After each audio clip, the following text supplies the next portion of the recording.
Estimados amigos, una vez más estamos citados con todos y cada uno de vosotros en este domingo ya caluroso del verano. La palabra de Dios de este domingo es una palabra muy fecunda. Vamos a ver a ese Dios cómo actúa con cada uno de nosotros. ¿Qué quiere de nosotros? ¿Y quién es Él para nosotros? Son preguntas que exigen una respuesta por parte de Dios y que nosotros queremos saber. Y si estamos muy atentos, vamos a encontrar respuestas a estos interrogantes que se nos plantean por medio de la Lectura del primer libro de los Reyes. En aquellos días Elías continuó por el desierto una jornada de camino, y al final se sentó bajo una retama y se deseó la muerte. Basta, Señor, quítame la vida, que yo no valgo más que mis padres.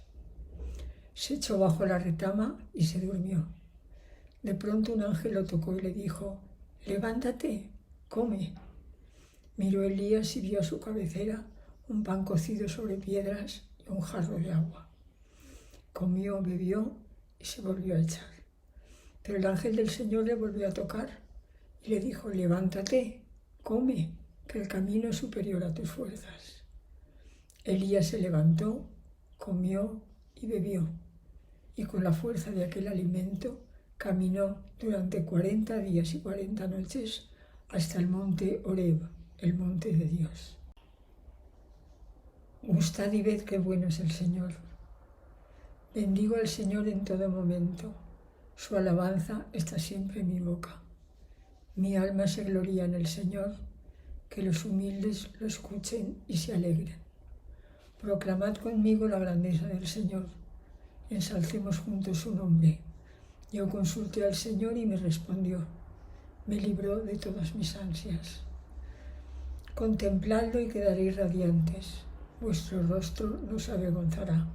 Si el afligido invoca al Señor, Él lo escucha y lo salva de sus angustias. El ángel del Señor acampa en torno a sus fieles y los protege. Gustad y ved qué bueno es el Señor, dichoso el que se acoge a Él. Gustad y ved qué bueno es el Señor, dichoso el que se acoge a Él. Lectura de la carta del apóstol San Pablo a los Efesios. No pongáis triste al Espíritu Santo de Dios, con el que Él os ha marcado para el día de la liberación final. Desterrad de vosotros la amargura, la ira, los enfados e insultos y toda maldad. Sed buenos, comprensivos, perdonándoos unos a otros como Dios os perdonó en Cristo. Sed imitadores de Dios, como hijos queridos, y vivid en el amor, como Cristo os amó y se entregó por nosotros a Dios como oblación y víctima de suave olor.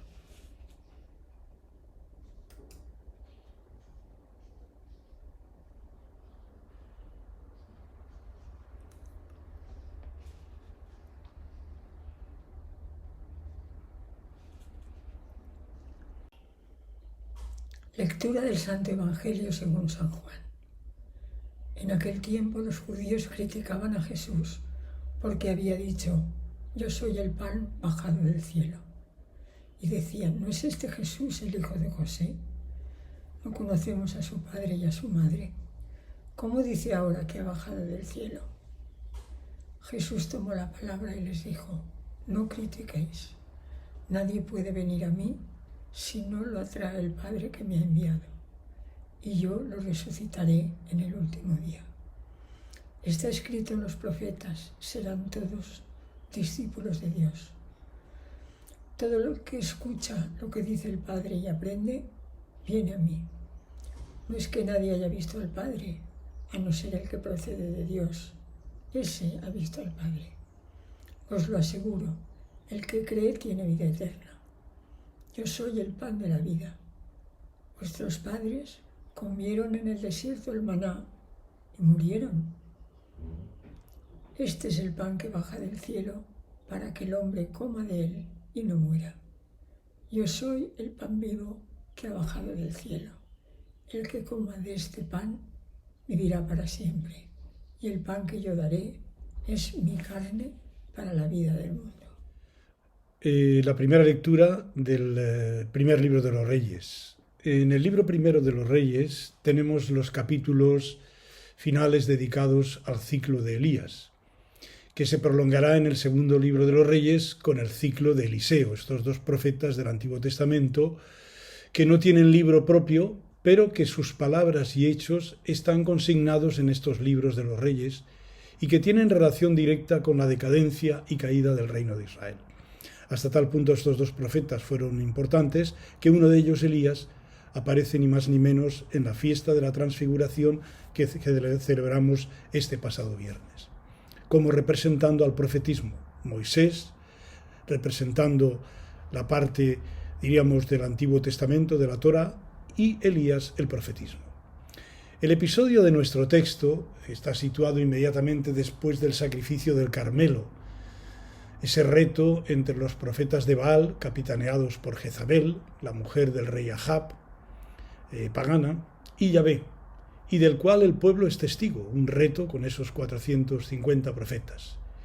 Y este episodio termina con que Elías, es muy fuerte lo que vamos a ver en estos episodios del Antiguo Testamento que nos escandalizan, termina diciendo que Elías degolló a los profetas de Baal junto al torrente Kishón. Torrente Kishón desemboca en el Mediterráneo muy cerquita de Tel Aviv, a las faldas del monte Carmelo. Pues bien, entre esa guerra entre Yahvé y Baal, los servidores de Baal sufren la suerte de los vencidos en todo el Antiguo Testamento, esta institución del Jerem de pasar a cuchillo a toda vida. Evidentemente, estos son géneros literarios que de alguna manera nos expresan ese Dios Yahvé Sebaot, guerrero en favor de su pueblo. Son más bien catequesis, son metáforas para indicarnos cómo actuaba ese Dios en favor de su pueblo. Estamos ante un género literario, por lo tanto, que traduce en sentido bélico esas realidades. Después de estos acontecimientos, Jezabel se la tenía guardada, la mujer de Acab, al que le ha contado estos hechos, y Elías tiene que huir. Y tiene que huir al monte Horeb. El monte Horeb es en el Sinaí, es el equivalente del Sinaí en la tradición deuteronomista. Esta es una tradición que relee todo el Antiguo Testamento y que fundamentalmente también está en los libros de los Reyes. El texto nos relata el viaje y las dificultades de Elías y cómo Yahvé le sostiene para que vaya al lugar de la alianza, para que vaya al lugar en donde la pureza de la fe se ha revelado el verdadero Dios. Enlaza directamente su obra con la de Moisés. No olvidemos que Elías y Moisés, como decía, aparecen en el Tabor en la Transfiguración, en la fiesta de la Transfiguración. Pues bien, Elías se constituye como el profeta campeón del yavismo, de la fidelidad a Dios. Y esa fidelidad a Dios es una llamada muy fuerte a la fidelidad del pueblo de Israel. La segunda lectura de la carta de San Pablo a los Efesios: no pongáis triste al Espíritu Santo. Pablo, una vez más en su carta, enumera una serie de acciones que rompen la unidad de la comunión fraterna: la amargura, la ira, los enfados, los insultos y toda maldad. Esta serie de acciones que rompen la unidad de la comunión fraterna, valiéndose de un expresivo antropomorfismo, no pongáis triste al Espíritu Santo, nos dice eso, que entristecemos al Espíritu Santo, si practicamos todas esas cosas. Por eso aparece la parte positiva. Y la parte positiva es: sed buenos, comprensivos, perdonándoos unos a otros como Dios os perdonó en Cristo. Que se resume en ser imitadores de Dios, porque somos hijos. Si se habla del Espíritu Santo es por su especial función punitiva y dinamizadora de la comunidad eclesial. Y luego nos dice otra vez que estamos marcados, sellados por ese Espíritu Santo para el día de la salvación. No nos olvidemos que de ahí por eso el cristiano tiene que ser imitador del Padre que tenemos en los cielos. Por eso la vida del cristiano, poniendo su mirada en Cristo, tiene que estar totalmente informada por la caridad, por el amor, reflejo de la vida de Cristo. Es una llamada muy clara que nos dice cómo tenemos que comportarnos. Y ahora nos vamos al Evangelio de San Juan, el más teológico de los 4 evangelios: Mateo, Marcos, Lucas y Juan. Juan polemiza con el judaísmo de su tiempo. No nos olvidemos que Juan fue escrito después del concilio de Yamne, esa pequeña ciudad situada al sur de Tel Aviv, en la cual el judaísmo de su tiempo decidió romper definitivamente con el cristianismo y condenarlo. Por eso, cuando aquí aparecen los judíos que criticaban a Jesús porque había dicho yo soy el pan bajado del cielo, y dicen, ¿no es este Jesús el hijo de José? Pero si lo conocemos, ¿este de qué va? Decirnos que es el pan bajado del cielo. ¿Cómo dice ahora que ha bajado del cielo? Entonces Jesús les hace frente, pero siempre situándolo en este contexto de polémica. No murmuréis, se puede traducir mejor que no critiquéis. Y dice, nadie puede venir a mí si no lo atrae el Padre que me ha enviado. Está expresando dos cosas: esa profunda unidad entre el Padre y Jesús, y al mismo tiempo ese dinamismo de atraernos a cada uno de nosotros hacia ellos, pero solamente porque el Padre es el que lo posibilita por medio de la palabra. Todo el que escucha, de ahí la importancia de escuchar la palabra de Dios. Todo el que escucha lo que dice el Padre y aprende, viene a mí. Y luego habla de, después de escuchar, no es que nadie haya visto al Padre, a no ser que proceda de Dios. Podemos ver a Dios, podemos ver al Padre, pero ¿con qué? Con los ojos de la fe, que son más completos que con los ojos de la vista, que es lo que nosotros deseamos muchas veces, ver a Dios. Y tenemos que aprender a Dios a verlo con los ojos de la fe. Inmediatamente nos dice hacia dónde apunta. Si todo esto nos lo creemos de verdad, apuntamos hacia la vida eterna. El que cree tiene vida eterna. ¿Y cómo se llega a la vida eterna? El pan de la vida. El pan era uno de los elementos fundamentales el elemento básico de toda mesa en Oriente Medio, el pan y el vino. Por eso este texto es netamente eucarístico y se sitúa todavía en el contexto del discurso del pan de la vida.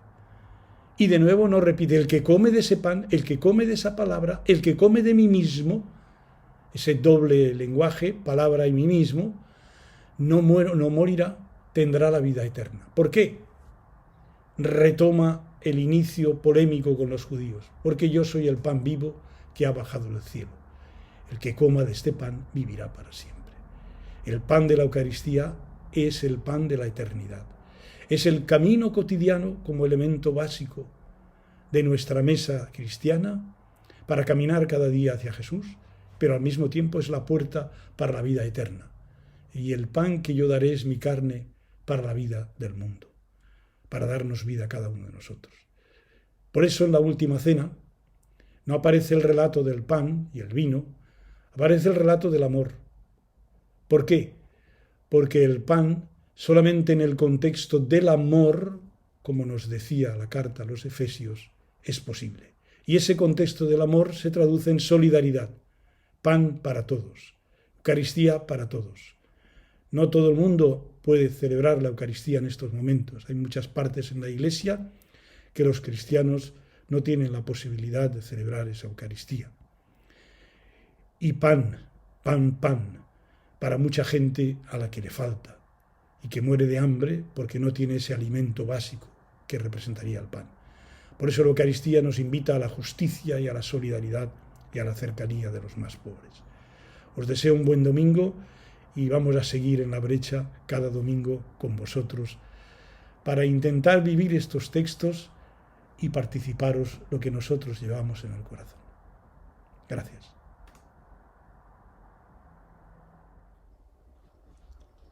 Las lecturas de este domingo continúan en la línea del domingo pasado y se acercan mucho a nuestra experiencia vital. El profeta Elías se ve acobardado, no ve clara su misión y prefiere morir. Pero el ángel del Señor lo cuida y lo anima hasta que recupera sus fuerzas para emprender de nuevo el camino. Gustad y ved qué bueno es el Señor, canta el Salmo. Dichoso el que se acoge a él. Pablo habla a los de Éfeso como nos diría a nosotros. Desterrad de vosotros la amargura, la ira, y vivid en el amor como Cristo nos amó y se entregó por nosotros. ¿Cuántas veces vemos milagros delante de nosotros y dudamos. Decimos que es una casualidad.